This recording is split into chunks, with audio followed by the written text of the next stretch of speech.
Hi, I'm Samantha Anderson again, Director of Communications for Newton Public Schools, and I'm here in a different way with Superintendent Van Rankin, and we're here to go over again all the questions you may have and also review what happened in last night's board meeting.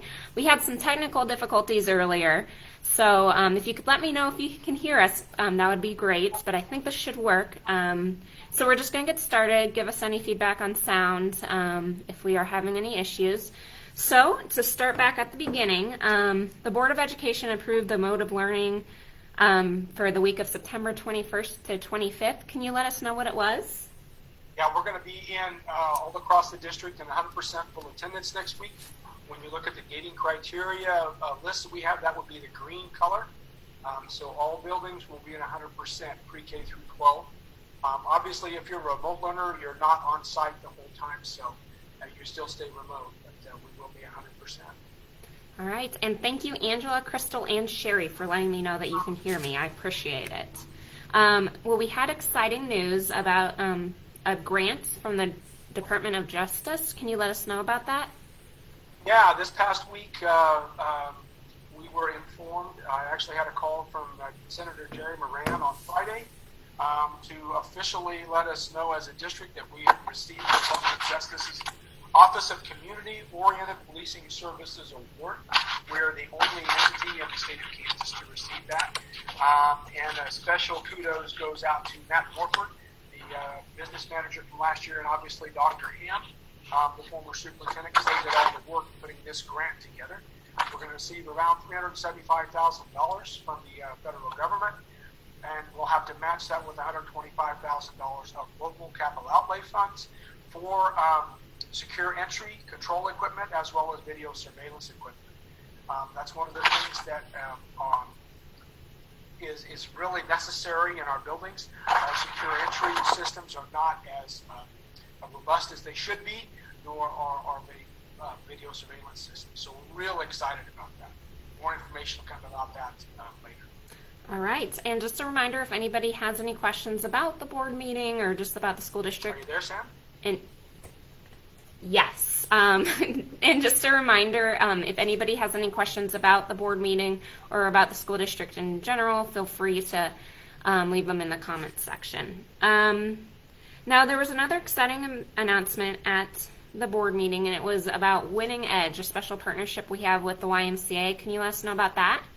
Yeah, Dr. Decker, our current business manager, has worked with the local YMCA to provide, when we are in our hybrid mode of operation at the pre-K through 6 level, some child care opportunities for those parents that need that during that hybrid mode of learning, which obviously, we hope we never have to get to, but the board did approve that last evening, which we're really, really thankful for. David did a lot of work putting that together. And what this allows us to do, because we know one of the problems that parents face when we're having to change modes of operation based upon the conditions during this pandemic, is that, do I have the choice of either continuing to work or, taking care of my kids? And so this does provide some opportunities for that. So a survey was put out last week to gauge interest, which we had a lot of interest, enough interest to warrant moving forward with this. Once again, I want to thank Dr. Decker for putting in so much time and effort into this. One of the questions that came out of this that was asked on our service, where you can ask questions, generic questions to the district, was, if you are in, if the conditions are bad enough where you can't be in full attendance, why would you be getting kids together out, at the YMCA? I want to be really, really clear. This isn't something that we necessarily want to do as much as we're trying to work really hard to provide opportunities for parents, as I mentioned earlier, that need that custodial care in order for them to continue to earn a living, to be able to provide sustenance for their families. So this, I think it was mentioned at the board meeting, there's no great solutions with any of this during this time. We're just trying to, as we can, provide that opportunity. So this isn't something for all kids. We can handle up to 200, or the YMCA can handle up to 250 slots, which when you think about it, if we're in hybrid, that's really only 125 of the A group of students and 125 of the B group of students, because on the Wednesday we would be in attendance. That's when they can handle a max of 250. So we couldn't handle all 12 or 1,400 K through 6 kids in that environment anyway, and obviously parents wouldn't want to send them there. But this is an opportunity for childcare during those times when we can't go 100%. So I'm really thankful that the board offered this, that the YMCA was willing to work with us on this. We're also going to look at a sliding scale for those on free or reduced lunches to help offset some of the costs. It's $45 for those 3 days. We will be providing lunches. The school will. It will also provide some academic assistance out there, which we still have to work out some of those details. But it's, once again, just a service we're trying to provide for parents. All right, great. And just a reminder, if anybody has any questions, feel free to leave them in the comments section, or else we'll just make this a short Q&A. Samantha, did I lose you? Our next question, do you maybe have a mic that's still on? Hi? Yeah. Are your headphones still on? No. Okay, there was a little bit of feedback, so I was trying to figure that out, but we'll keep. Not for me. All right. And then if families still haven't filled out the census, can you just remind them why that's so important? Just remember, a lot of our federal aid is based upon those census numbers. Can't stress that enough. When we start talking about federal dollars that might come to the state for whatever program, they will look at that census in order to be able to provide whatever necessary levels of funding we need. So every person that's not counted is a person that will hurt us financially when we are looking to qualify for different grants, state and federal dollars for like title purposes. Our title services are federal educational opportunities. We have Title I, Title IIA, Title III, Title IV. We've got a bunch of different federal programs that are associated with that census. So tremendously important you do that, and I believe you have till the end of this month to do so. That was moved up. So please get on it and take care of it. I know we had actually a person come by our house here within the last month or so, knocking on the door to see if we filled out the census. So please, doesn't matter who you are, fill out that census if you are a resident within the school district. Okay. You go online and do that as well. All right. And again, if anybody has any new questions, feel free to leave them in the comments section. Maybe parents are just glad to be back in schools and they're getting a lot of their questions answered there. We had a couple come in.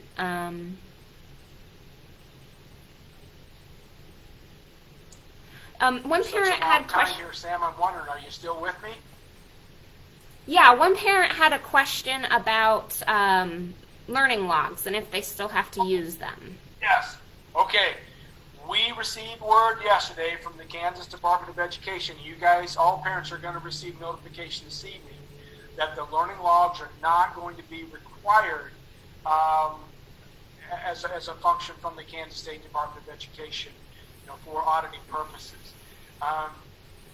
We spent a lot of time, obviously, the Department of Education spent a lot of time on trying to figure out a way where they could meet the statutory requirements for the audit, and they developed this learning log as a function of that remote mode of learning. One of the requirements, one of the assurances we had to, or actually two of the assurances our Board of Education had to agree to, was that we would provide a meaningful contact with from a teacher with the student every day, and the second one was that they would complete these learning logs. The KSDE received a lot of feedback from across the state of Kansas, not only from schools. They also received feedback from parents about this learning log is actually a barrier to kids actually getting their work done. So thankfully, we are so thankful that they removed that requirement. In place of that will be an assurances document that parents will have to sign. We're still working out how we're going to get that out to you. You know, everything sounds so simple when you first look at it. Then when you break it down, it's like, okay, we want to make sure we do this in the most efficient manner possible. That assurance document essentially has 3 components. Those 3 components on your part, you're going to say that you are going to make sure that there's some sort of support at home for that child, as it relates to being able to support learning in that remote environment. The second thing is that you're going to make those kids accessible to the teacher. Have some sort of a way in which you can make those students accessible. And then, there's a third piece of that. And that will allow you then to not have to fill out those logs. So we're real excited about that. So parents, don't fill out the logs. Don't fill out the logs. Don't fill out the logs. Now, here's one thing that we will consider doing. If your child is not keeping up on their work and they're not checking in, what we may do as an intervention strategy is require your kids to do that as a way to kind of provide a point of accountability. Now, that won't affect almost all of you. But right now, I can tell you there's a few kids who are really struggling keeping up with.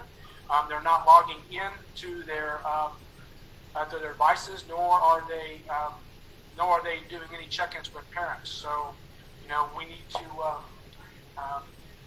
need to make sure we're doing that. All right. And one parent wanted some clarification about being in green. He wanted to know, does that mean they're in school Monday through Friday, and will Wednesday still be a day off where they're at home? Friday, it's 100% full in-person attendance, Monday through Friday. All right. And then someone wanted to know how long masks will be required. Will it be all year, or are we just seeing how things progress? Boy, folks, I don't have a crystal ball. Numbers are looking really, really good. So that was one of the questions, one of the discussion items. If you watched the board meeting or listened to that last night, was what's the end game associated with this? Well, really, the end game is that there are enough treatments out there, either in the form of a vaccine, or the numbers keep going down to where we can relax some of these restrictions. I know that's a concern on the part of a lot of people. I understand that. I'm not a fan of wearing the masks myself, but I always got to tell myself when I get frustrated with that, I'm not wearing it for me. I am wearing this to allow kids to stay in school, to allow our athletes and activities participants to be able to do that. So I understand people's frustrations. I get a lot of emails about that. I totally understand that, but I would never say that we're going to do it at this date or recommend to the board that we're going to do it at this date, unless the numbers indicate that we should. So we're really using that data. If you look at that gating criteria, that's all based upon data. Our decisions are. It's not based upon a gut feeling. We're using that data to inform where we're going. So. All right. Well, we've gotten to the end of the questions, so I'll ask one more from other questions I've gotten in the past, and if there aren't any more, we'll end the session for today. If someone's having technical difficulties with their computer, what should they do? To just contact ETC?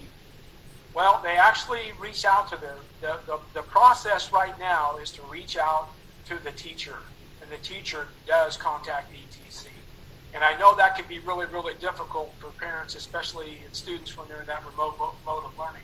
But until we get another process kind of figured out, that's kind of what we have to do. So it's not a perfect solution yet, but once again, we're kind of developing some of these. There's a lot of devices out there, about 3,200 devices right now, including the hotspots. So we hope to have a little bit different process on there, but logistically, that's how we were handling that right now. All right, and one more thing, Sam, maybe to talk about is food service. That's actually what our next question was. Someone wanted to know, what about the remote lunches?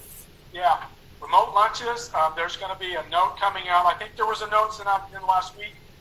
Here goes back to everything that we're talking about here. We're finding out stuff on a weekly and almost a daily basis with all of the things that we're doing. We just got word last week that the federal government was going to continue the summer food service program, meaning that all of the meals would be free.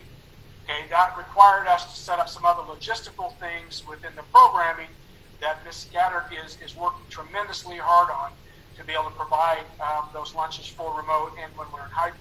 Okay, so beginning this Wednesday, I believe the time slot is 1:30 to 3. Is that correct, Sam? I should look at my notes. 1:30 to 3, or probably 1 to 2:30. Pardon me, 1 to 2:30 this Wednesday. 1 to 2:30 this Wednesday at the high school.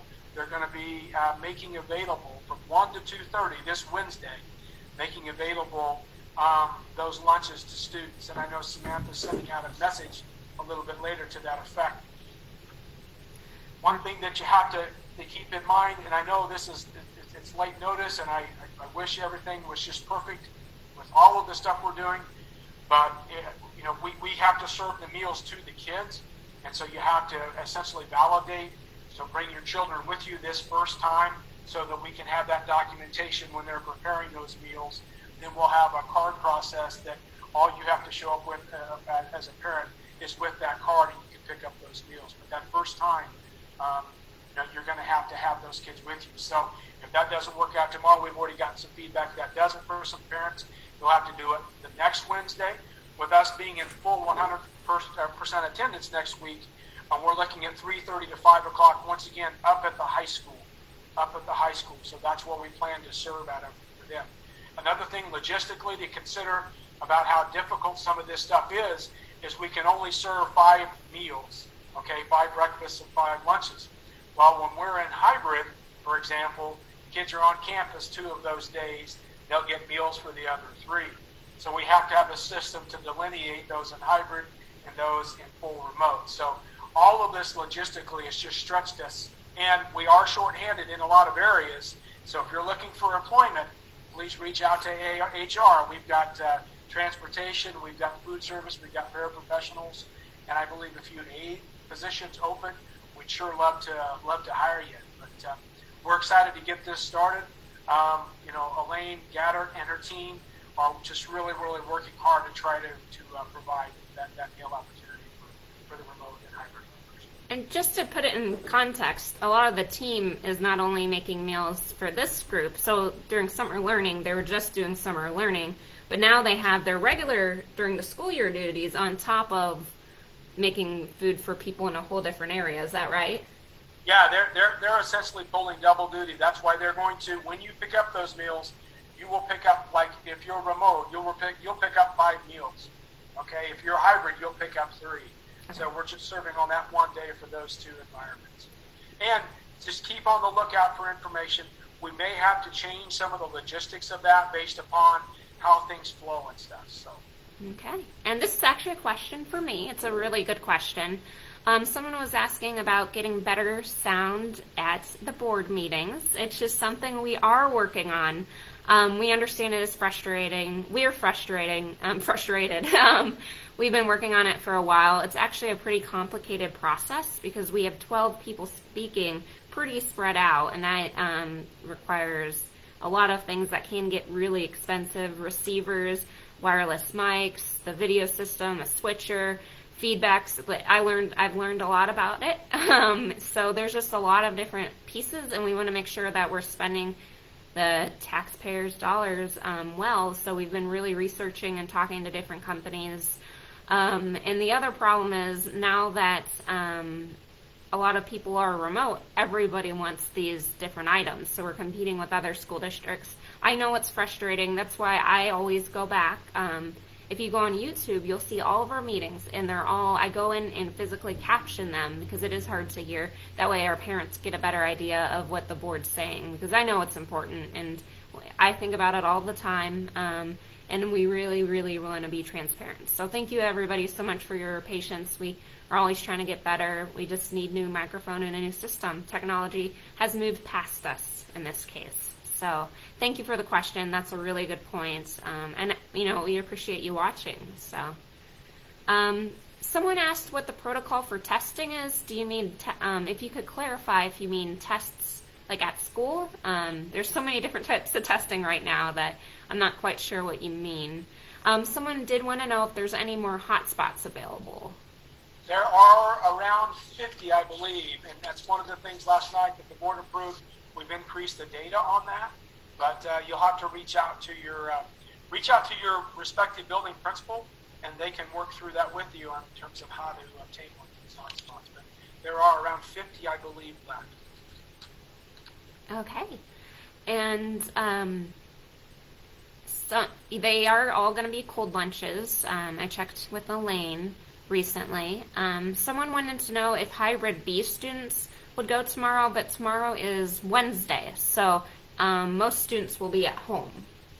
Yeah, the hybrid students will all, if you're in hybrid mode, those students in hybrid will not be in attendance tomorrow. And we've had a couple questions about why are we in green? You know, why is it, because it's not, and one specifically was, we won't be in, can you just explain why we're in green? Sure. Whenever we're going to make that decision, whenever the board is going to vote to make that decision, which is going to happen weekly, okay, usually on Mondays. All right, what I do is I go to the Harvey County website to pull down the data, as well as the state website. We also use our local attendance data. So when you look at the gating criteria, we use the trend, which if the trend is either up, down, or steady, you know, that gives us a different color rating based upon our gating criteria. And our trend this week is down, not only from the Harvey County site, but also from the Kansas Department of Health and Environment. When you look at the percent positive test over the 2-week period, we're at a 5.41%, which also puts us in the yellow mode for that. But then when you look at our attendance data for both students and also for staff, because we look at both of those registers, also puts us in that green. So when we look at the chart that our committee got together in considering those three gating criteria, when you have 2 greens and a yellow, all right, the decision was made that the recommendation will be that we will be in a green mode of operation. Okay?